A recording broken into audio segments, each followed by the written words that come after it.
Hello and welcome to Teenagers Untangled, the audio hug for parents going through the teenage years. I'm Rachel Richards, journalist, parenting coach, mother of 2 teenagers and 2 bonus daughters. Hi there, I'm Susie Asley, mindfulness coach, therapist and musician and mother of 3 teenagers, 2 of them are twins. Welcome back, Susie. Thank you very much. Did you have much. a lovely holiday? Yes, I did, thank you. You spent 5 days quiet, like saying nothing. Did you actually say nothing for 5 days? Said nothing. So I went on just for some clarity, I went on as a mindfulness teacher to keep your accreditation. You have to do 5 days of silent or 5 days of retreat, I think it is. Right. I don't know if it has to be silent, but and you don't have to do it in a 5-day stint. I haven't done that for a couple of years because of logistics. It's hard to find that. But this year I did 5 days of silent retreat, which is in a mindfulness place, very quiet, beautiful place, and silence, and you're meditating. So it's kind of, the days are structured. You're sitting, meditating, and then you're walking and you're eating, and it's all in silence, which is very, like I've been in silence on my own lots of times when the kids are away, but being in silence with others and meditating is very different. And basically you are then hearing all the rubbish that's in your head. Wow. So it sounds like, lose my mind. Yeah, like some people go, that sounds really lovely and relaxing, which it also is. And some people go, that absolutely terrifies the pants off me. I'm never doing that in my life. I don't think it terrifies me. It just sounds awful. It just sounds like 5 days I'd never get back. And I don't want I know what I think. I don't want my own but company. Do you? Kind of. I just talk to myself all the time. Yeah, but it's kind of, the idea is to get behind the thoughts. Because the thoughts are created by our mind. Yeah. And most of them are rubbish. Absolute rubbish. And we have patterns that we tell ourselves, and we loop round and round and round and round, and we don't know that we're doing that. And then we react to those thoughts, which are rubbish. And that's how we live our lives. That's how we are we're always like puppets being guided by these thoughts that aren't true. And we are reactive to them. So if we can get quiet and listen and hear, what's behind those thoughts? Who's doing the listening to those thoughts? Because they're not us. And then sometimes what reveals itself is not very fun. And sometimes it's lovely. But to know what's behind is incredible information, because then we can choose. So if any of you want to do a 5-day retreat, have I sold it? Go ahead. Please write to us afterwards and tell us how you found it. Rachel's not up for it. I will not be joining you. Yeah, anyway, I've come back from that. Fine. Well, it's very nice to have you back. Thank you so very much for coming back to us. I'll just say, we went away I'd had 5 girls. No, 6 girls, 6 16-year-olds out in Chamonix. Wow. And I said to the people on social media, any questions? I'll ask them. They loved it. They loved answering people's questions, because it was kind of a group anonymity. Yeah. And if anybody, I've been too busy, haven't written these things up, but if anybody wants those tips, I did put them on social media. Nice. I think I put some of them on my website. So if you want to see what they were saying, one was about screen time and, this idea, no, not screen time. It was about taking away social media for young teenagers. And the other one was about tips for friendships, which I thought, and they came up with some fantastic ideas. Amazing. So great. And actually my husband and I did an amazing hike in the Alps, which was really tough. I mean, it's not that tough. It's just, for a lot of people, it's tough, right? But I loved it. And it's the second time I've done it. And, the amount of vertical you're doing is quite a lot for one morning stroke afternoon. And at the end of it, my husband looked on his Strava and he said, hey, look, I was the 4th fastest man on that hike this year. And I said, that's amazing. And then he said, you're probably the fastest woman this year. And I said, oh, okay. So every time we see people and he talks about, should I say, did you tell them that you were hiking with the fastest woman this year? But the reason I bring this up is that my poor daughter, one of my poor daughters, she's just not competitive. She doesn't like competitive sports. She doesn't like that sort of push. And she just turned to us and said, look, that's why I don't want to hike with you, because you're too fast and competitive and just no.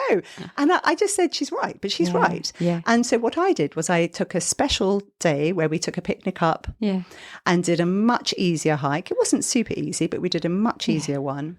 And she absolutely loved it because it wasn't about being fast. It wasn't about competition with anybody, you know. So I think that's one of the things I took from it was this, we've sort of just got to understand that we don't all operate the same way, that you might be on a very, an extreme of something and not even realize it. I don't realize it until I start looking at, I don't look at those. He looks at these numbers. I don't care. I'm not interested, but he does. And then that ramps up the pressure. Yeah. So it's nice to sort of stop and go, actually, that was a really stupid, you know, this is not the way to operate as a whole one family. way. And if he finds that fun and lovely, then, you know, go for it. But we don't all have to do that. Yeah, I love it. We can just walk because we want to walk. Correct. and enjoy the view and stop and have a picnic. That sounds like my kind of walking. So, Susie, what's your nugget? Well, I have two possible nuggets, I think, but I'm based on my little explanation of my retreat just now. I think I'll do the second of them, which is while I was on retreat, you know, stuff comes up in your head and you know, the idea is you go back to the breath each time and you don't follow the thoughts, but I obviously did follow thoughts, and that can be really helpful as well. So this idea of fear. So I think a lot of parenting is based on fear, to be honest. And we fear things, don't we, for our kids, which is completely natural and completely normal. And I just think it's really helpful if we can to really unpack what are we frightened of, rather than just it being the thing that we are either being guided by or trying to push away and avoid feeling fear, because it feels horrible, doesn't it? So I was very fortunate that I could, I think it was fortunate I could sit with the fear when it wasn't very pleasant. But to really kind of, what if I can follow it to the end, what am I actually frightened of? I love that. And it's really helpful, and it's really helped me reframe how I see some things. And when those feelings of fear come up, which they will, and they will probably always, I can then go, oh, there's fear again. Remember what that's about. It's, you know, is it because I don't think my kids, you know, are maybe capable? You know, are they resilient? Are they, or is it my own fears of stuff? You know, unpacking it is super helpful if you can. But pushing it away and avoiding it certainly isn't always the most helpful approach. Yeah. So just sitting with it and just noticing when the fear comes up and trying to unpack what is it I'm actually frightened of. It's probably not even the situation, it's probably something bigger. Yeah, no, absolutely. And we've been making some progress over the holidays on executive skills. And I think one of the things that's really helped is my daughter doesn't feel like I'm judging her. And I think this is so important that I think once she understood that it's just a skill and it's something we have to practice and that you're not going to get it instantly and that you just need to set yourself goals. And one of the things I said to my daughter is, please be kinder to yourself. You're setting goals that are too hard for what you're trying to achieve. So let's go back a bit and go for something a bit smaller. So then you feel good about things and then you're more inclined to have another go the next day. And it's inching forward bit by bit, but she's actually engaging in trying to set her own schedules, setting her own alarms for things she wants. She feels really in control. And I think this is a really useful thing to do in this. I think this is a really useful thing to do in the holiday. Hand them back the control over their schedule, but with scaffolding, with support. So saying, so how are you scheduling your day? How are you fitting in the things you really want to do? Because they need this chance to structure their own time. Because when they're at school, everything's structured for them. And it's really healthy so that later on in life, when they are left without the school schedule and you know, they have had some experience of structuring their life for themselves. Yes, it's not all or nothing. Yeah. So I found it really, really helpful. Yeah, brilliant. Amazing. So, Susie, we've had some reviews. What have you got? I have a lovely review here from somebody. It's called Excellent Discussion. Understanding executive function deficits has been eye-opening. It's not about laziness. It's about skill development. This podcast episode highlights how we can identify and support teens struggling with these challenges. Excited to explore how targeted training can empower them to overcome obstacles and achieve their goals effectively. Thank you. That's really lovely review. That's a gentleman from YouTube. Yes, it is. And he's brilliant. He actually listens to the episodes and then does a little summary, which is just amazing. I'm so grateful. Thank you. Thank you. And this one, I don't actually have the name on it, but I just didn't want to stop listening to you. Hello there, lovely sounding ladies. I stumbled on your podcast just last weekend down at the bottom of New Zealand while out walking. Connection was the key word that stuck out to me, as obvious as anything, like a light bulb moment. Listening to you both has got me back on track, in tune with what I normally do naturally. Find my kind heart, stop overthinking and worrying, and to capture these years with love and joy too. Oh, that's a lovely review. Thank you. Lovely summary. That's what we want to be able to encourage, isn't it? Yeah. Nice. So Sarah has also reached out to us on Instagram. Hello there. I'm very glad to have recently found your podcast that I'm finding really reassuring and useful. Wanted to suggest an episode on self-belief and confidence for early teens. What a great idea. Yeah. I would find a discussion on this very useful, as I have an almost 13-year-old daughter who struggles with excruciating shyness and lack of confidence in certain situations, which can then present as extreme rudeness or standoffishness. I believe she needs lots and lots of support to build her self-confidence, and would love to hear more on strategies to help with the teen years. On the face of it, she appears capable and doing well, but I think she's hiding that lack of confidence underneath it all. Oh. So let's first make a distinction between shyness and social anxiety disorder, because they're not the same at all. No. And I'll talk about shyness first, but then we can go on to disorder later, just touch on what it is so that people can make the distinction and know if it's something that actually is a bit more, needs a bit more support. Yeah. What do you think about shyness? Because you've got some experience. I've got experience of shyness. Yeah. I used to be shy. I think most people are shy. This is it. Yes. I mean, I was cripplingly shy as a kid, and I'm absolutely not now. Like, Same. not. And for me, my shyness was insecurity. Like, I didn't feel I was good enough, so I didn't want to show myself. Yeah. My daughter was very shy when she was little, and I think it was different for her. I think you can just be quieter by nature. And she still has elements of, being one of the quieter, like she would never be in the middle of the room shouting her head off. Although when she's comfortable, then absolutely she is. So I think it's actually, I'm talking myself to an answer here. I think it's feeling comfortable. If you don't feel comfortable, you feel shy. If you feel comfortable. And it's a good response to a situation where you're thinking, I'm not quite sure. Yeah, let me just hold back a bit. And the other alternative is, if we don't feel comfortable, is shouting louder, isn't it? Yes, my daughter at her younger school, a boy turned up from another country, and she came home going, I can't stand him. He's just so cocky. He's so... Yeah. And I said to her, darling, some people front foot it. When they feel uncomfortable and insecure, they'll push forward and try and insert themselves. And then other people pull back, which is what she did. And she interpreted it as being rude. Yes, yeah. Right? And I think that's one of the things we have to remember to start with, is that... the whole limited understanding side of it, because teenagers, let's be honest, you think about the world of a child and then progressing to being a teenager, they have so little experience of meeting new people, dealing with different types of people. They'll have had their primary setting, and then they'll go into a senior school, and it can feel very overwhelming, but they don't necessarily have the skills to be able to look at someone else and say, oh, they're feeling this. No, that's kind of really high level skill. Yeah, and they immediately think there's something wrong with them, because we celebrate extroverts, don't we? The whole society is built up to celebrate extroverts, and in the school, I can't remember the amount of times my daughter had in her report, she's doing really, really well, but she needs to speak up a bit more, she needs to do a bit more. Like, there was something wrong. Yeah. We celebrate the ones who are more confident and that burst into the room, because I don't know, that's what we do. Yeah. No, absolutely. And I think that if you are holding back, which I did, and actually people thought I was a snob. And so I thought, fine, I'll just be a snob. And then I can stay shy. Yes, and that became my persona. And I made up this entire world around what people thought I was. And I thought, fine, if that's what you want to label me as, I'll just be that person. Brilliant. I can still hide.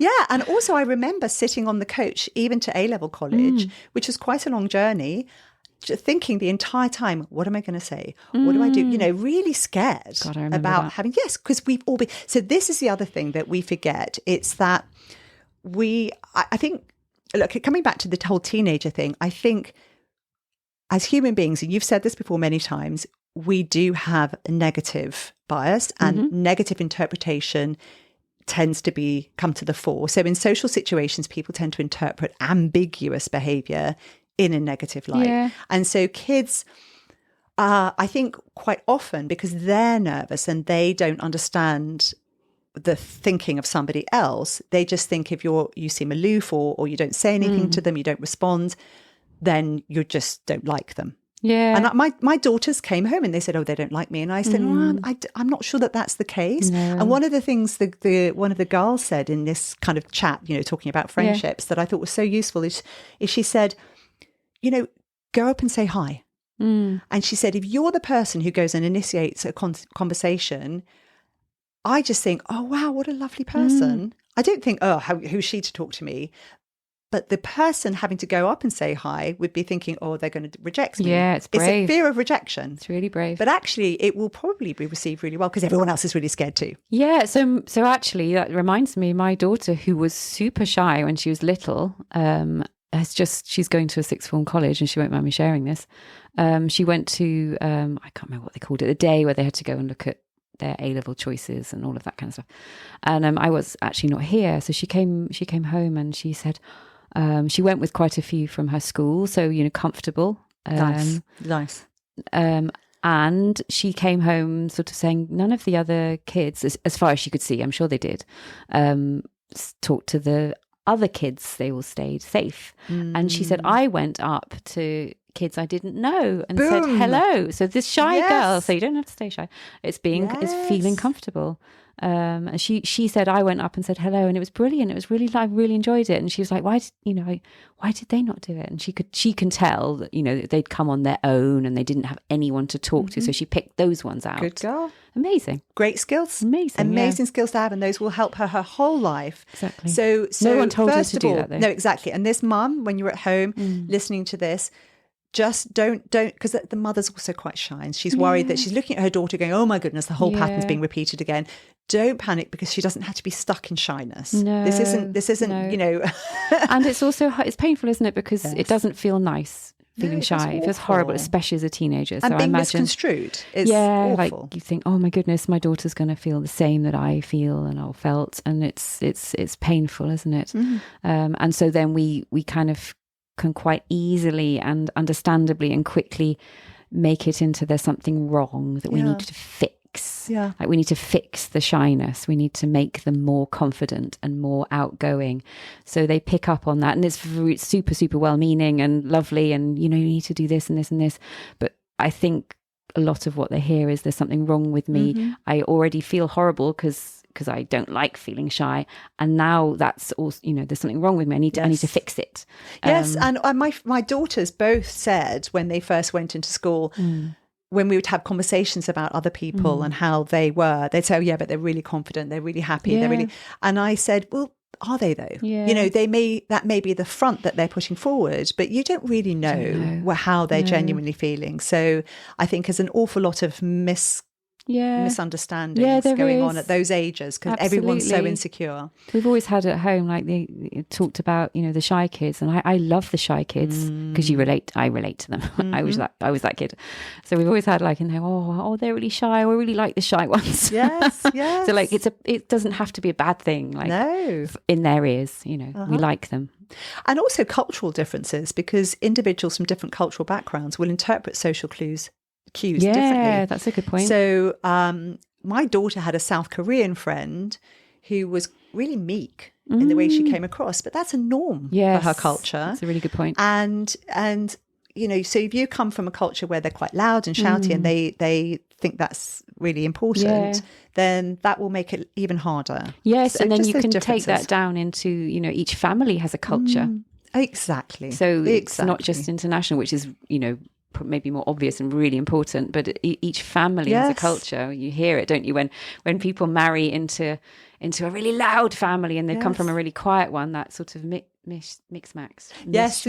My daughter's dating a girl who has a family that's typically Middle Eastern, and she said it's hilarious because they all, they're really passionate and they talk over each other. And I said, I know exactly that style, and it's quite a shock if you're an English person and you're sort of quite reserved. And I remember it when I was a teenager, going, "Whoa, what's happening here?" But that's just a different, and it can be lovely. It can be really refreshing. So coming into a school environment, if you come from a culture, your family culture is, we let other people speak first and don't shout too loudly, and we have to take turns, and it's being quiet is valued and is a great thing. And you're in a classroom with a handful of kids who are from the opposite, where the loudest gets heard, they're shouting, and that's a great thing, then that's hard. So don't forget that when you're thinking about it. Yes. So the thing about, just so we got a sense of how these can get twisted. So let's say if you're shy and you don't start conversations because you're scared of being rejected. Some people can confuse that with being unfriendly. You feel extremely self-conscious, so you spend a lot of time and energy on your appearance. Other people confuse it with being vain. You can't look someone in the eye because you're too shy. Some people confuse this with a lack of interest or even being furtive. You give short responses because you're anxious. Some people can confuse it with thinking they're not worthy of your time, right? And you adopt a defensive or a stay away body language because you're feeling self-conscious. Other people confuse that with being rude. Right? It's just the language hasn't been picked up. Yeah, absolutely. So you can see how it can be mistaken for arrogance. And there are a few key characteristics of people who are shy. So there's self-consciousness. That they call it the spotlight. And I remember when I was at university, a friend of mine who decided to stop going down to supper because he was gay and he'd been bullied a bit, and he just stayed in his room. And I went into his room and I said, "You are not allowed to do this. You have to come out. You think everybody's looking at you. They're just not. No, they're not. Everybody is doing their thing. They're all self-conscious." And I dragged him out, and actually he got through it. But it's that whole spotlight thing. We all need a Rachel. I know. But it's that spotlight thing, isn't it? Where you I think when we feel uncomfortable, we feel like everybody can see our discomfort, but actually they're probably not even noticing it half the time. And especially for teenagers, because as we've spoken about many times, the world revolves around them. Yes, it absolutely. Just does. So everybody in their head is looking at them. And looking at really them. Not. Yes. And there's the negative self-preoccupation, low self-esteem, which we talked about, and that fear that they're going to be judged and rejected. So all of these things will sort of meld together and be something that will make them... And they won't belong in the pack, which is what every teenager wants. Yes. And exactly. It's so vital. And shy people often make unrealistic social comparisons. Yes. They'll look at other people and they'll choose the most vibrant, the most wild, fun, the person with all the friends, and I'll look at them and they go, "Well, I'm not that person. I wish I was that person," and then put themselves down. But they're their own unique, special person. Yeah, and that's the quickest road to self-confidence. Well, I guess it's twofold, isn't it? You can practice stuff. You can, it's like the anxiety thing we often talk about. It's, if you stay comfortable, you won't stretch yourself. So it's practicing it. Yes. And I think the quickest route to self-confidence is, liking who you are as you are right now. So you're not trying to fix yourself or change yourself. And then you change. But that's a process, isn't it? Because, to be fair, few adolescents really like themselves. Yes. Most of them feel really, they suddenly, it's part of the natural process that they suddenly become incredibly self-conscious and they'll pick on all sorts of things. So maybe accepting themselves is a better way. Or just also knowing and realising. So one thing we can do is we can say, that everybody will be feeling insecure. This is okay. And I think one of the hard things for shy people is that they work so hard to hide their shyness. Often they don't want to say I'm shy because they're embarrassed.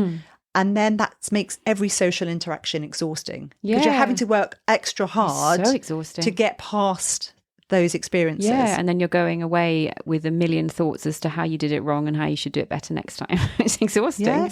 Yes. I remember when I was at school as a teenager and I didn't, discuss this with anybody or have this podcast to listen to. And I remember picking out girls in my class that I thought were like cool or I thought they would seem to be socially acceptable and trying to mimic their qualities and like in a really unhealthy way. Well, yes, it can be unhealthy. But here, I've actually said to my girls, because I was I was a magpie. I looked at things people did that I thought, I like that. Yes, it depends how you do it. But you have to magpie rather than try and be the whole person. Yeah. Like you can't do a transplant. And doing it from a deficit of I'm not good enough. Yes. Yeah. Yes. Absolutely. It can be useful, but it has to be done in the right way. Yes. First of all, it's getting to the nub of just being able to say to them, I've noticed you're feeling a bit uncomfortable. You know, it's normal. It's okay. There's nothing, you're not broken. There's nothing wrong with you really. It's just, these are the things that might be behind it. But also imagine how you might behave if you weren't suffering from the fear of rejection, or imagine how you might behave if you walked into a room and you thought everybody really liked you. Yeah. Like, what would you do then? So you can try and get them to visualize how that might feel. Yeah. And taste so that it. they and taste it and get to move beyond that stuck feeling that they're alone in this. Yeah, even though their mind is simultaneously going, but that's not realistic. They still are tasting it. Yeah, they're tasting it. Yeah. And just to be clear, shyness is different from introversion, because introverts feel energized by time alone. You don't need to be an introvert to be shy. No, absolutely. Right, it's not the same thing. And vice versa as well. They often overlap. They can overlap, but they're not the same thing. No. Yeah. Right, overcoming shyness. Should we give us some tips? So researchers have said that it's often best for people to acknowledge their shyness and try to release themselves from that feeling of self-consciousness. So rather than trying to hide it, actually just being able to say, I'm just a bit shy. Yeah. And then that just lets the air out of the bubble. That's one thing that they've said.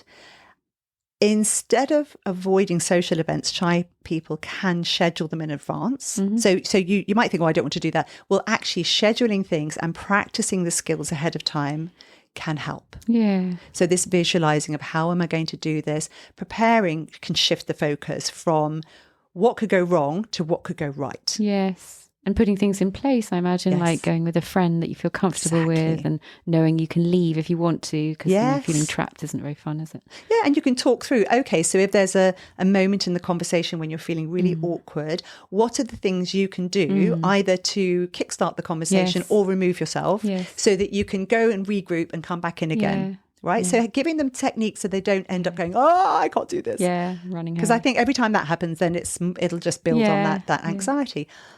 Having a few questions and talking points. So just being able to chuck in a question and actually that whole thing, the whole thing about being able to try and learn the sorts of questions that get conversation started. And actually that's so helpful. I mean, I wish somebody when I was younger had said, the sorts of things that get people chatting are, and they can be really boring and simple things, but they do. Like my favorite one that I said to my girls was, I've run out of really good music. What are you listening to at the moment? Oh, brilliant! How to Get a Teenager Started. Yeah, it's a brilliant one. What are the great bands? Have you been to any concerts? Have you, just show me your playlist. Anything like that, because they're all listening to me. Well, most of them are. Yeah, or you could do that with films as well. Can your TV series? Yeah, that's a really good one. Yes. And so this being curious, it kind of softens the self-criticism because it takes the focus away from that what's going on inside you. And if I really like that, because you're asking about something they can talk about, that like asking them about something personal, then the other person might be shy and it might just dry up.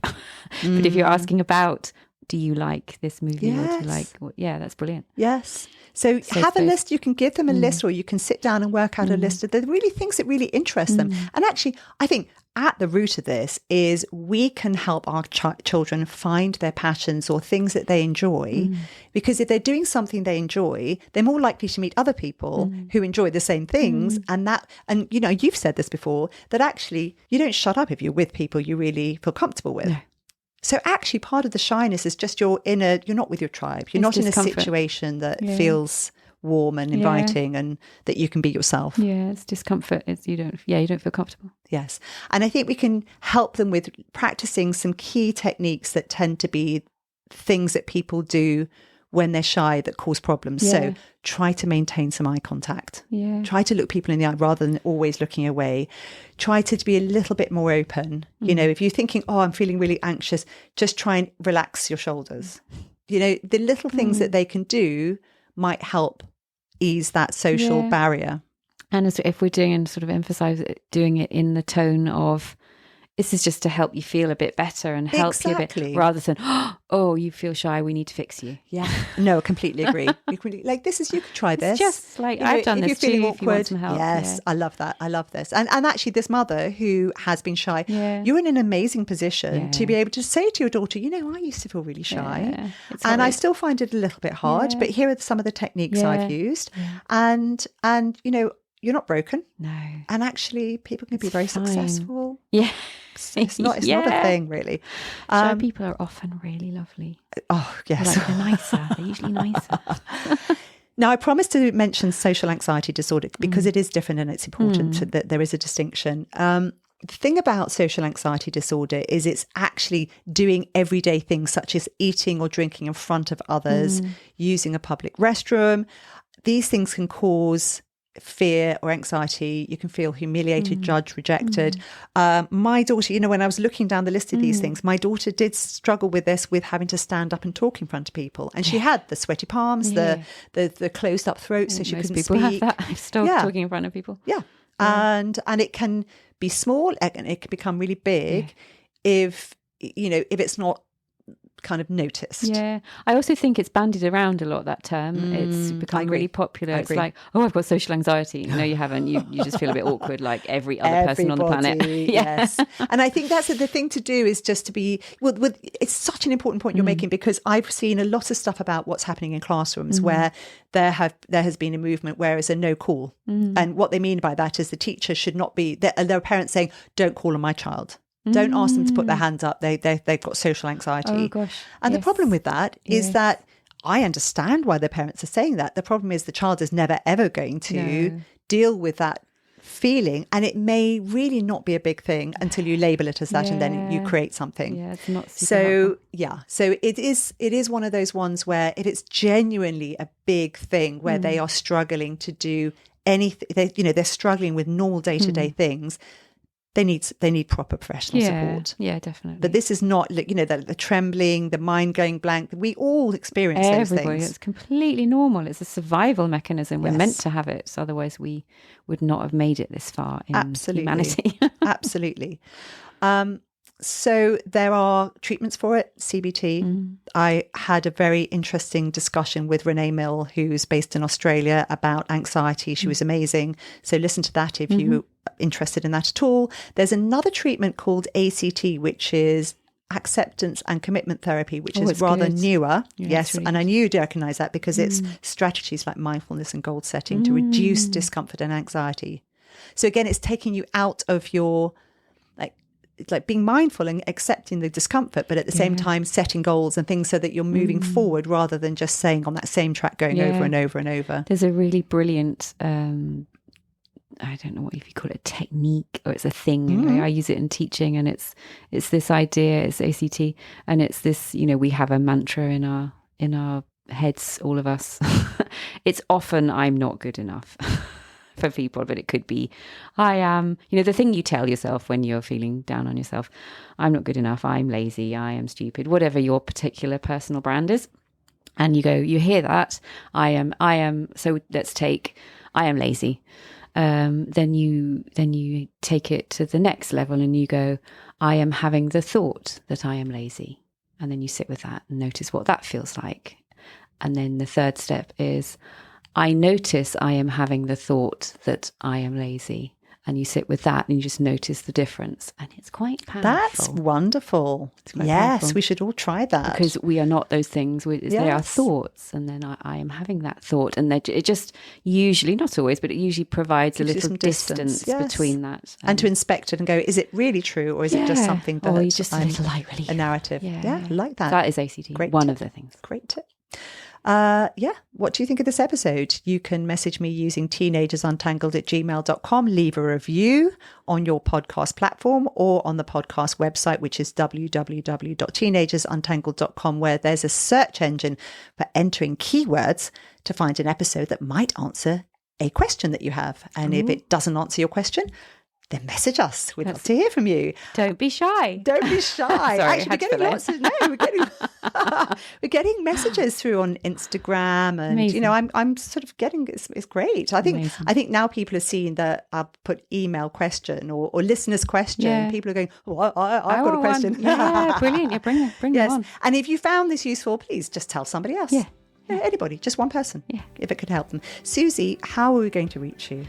I have a website is where all my links are, so it's probably easiest to find me there, which is www.amindfullife.co.uk. Sorry.